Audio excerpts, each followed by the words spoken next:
Welcome to Storytime with Mama V. I'm your host, Victoria, but you can call me Mama V. In this show, we go on storytime adventures where magic exists, where brave knights and courageous princesses come out to play, and where the good always defies evil. Now, get comfy, because storytime is about to begin.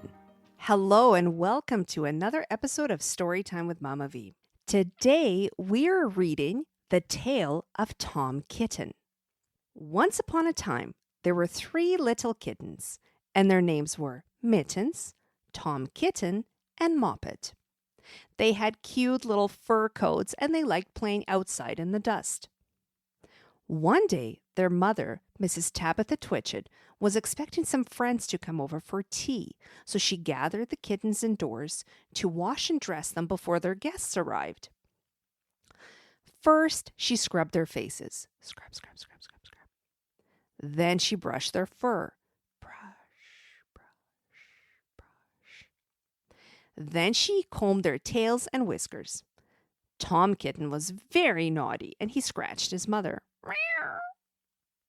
Mrs. Tabitha dressed Moppet and Mittens in beautiful dresses and hats, and then she took all sorts of fancy clothes for a boy out of a drawer and dressed her son, Tom Kitten.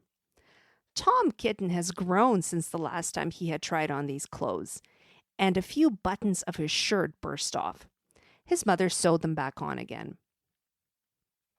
When the 3 kittens were ready, Mrs. Tabitha hurried them into the garden to be out of the way while she made hot buttered toast. "Now, keep your clothes clean, children. You must walk on your hind legs. Stay away from the dirty ash pit, and from Sally Henny Penny, and from the pigsty, and the puddle ducks." Moppet and Mittens walked down the garden path unsteadily. The girls tripped and fell on their noses. When they stood up, there were several green smears on their once clean dresses. "Let's climb up the rocks and sit on the garden wall," said Moppet. "Meow." They turned their dresses from the back to the front and went up with a skip and a jump. Tom Kitten, on the other hand, wasn't able to jump when he was walking on his hind legs and trousers. He came up the rockery by degrees, breaking the ferns and shedding buttons right and left. He was all in pieces when he reached the top of the wall. Moppet and Mittens tried to pull him together. His hat fell off, and the rest of his buttons burst. While they were struggling to put him back together, there was a pit, pat, paddle, pat, and the 3 puddle ducks came along the hard, high road, marching one behind the other, and doing the goose step.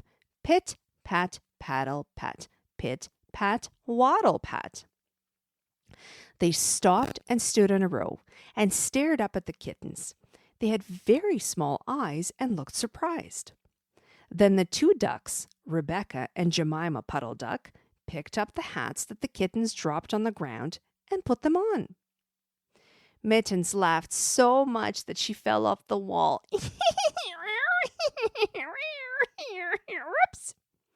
Moppet and Tom descended after her.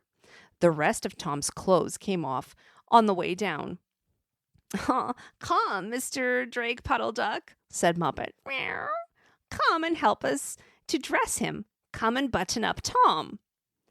Mr. Drake Puddle Duck walked forward slowly and picked up the various articles of Tom Kitten's clothes. But he put them on himself. They fit him even worse than Tom Kitten. "It's a very fine morning," said Mr. Drake Puddle Duck. And he and Jemima and Rebecca Puddle Duck set off on the road, keeping step. Pit, pat, paddle, pat. Pit, pat, waddle, pat. Then Tabitha Twitchit came down the garden and found her kittens on the wall with no clothes on. "Oh, dear!" She pulled them off the wall and took them back to the house. "My friends will arrive in a minute, and you're not ready. I'm upset, kittens," said Mrs. Tabitha Twitchit.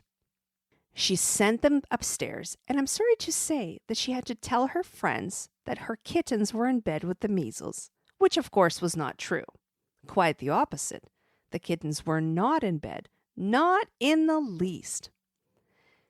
Somehow, there were very extraordinary noises overhead, which kept interrupting the tea party downstairs. As for puddle ducks, they went into a pond. The clothes all came off very quickly because there were no buttons. And Mr. Drake Puddle Duck and Jemima and Rebecca have been looking for those clothes ever since. And that's our story of Tom Kitten. Thank you for joining me on another episode of Storytime with Mama V. Please remember to subscribe. And I'll see you again for another story on Storytime with Mama V.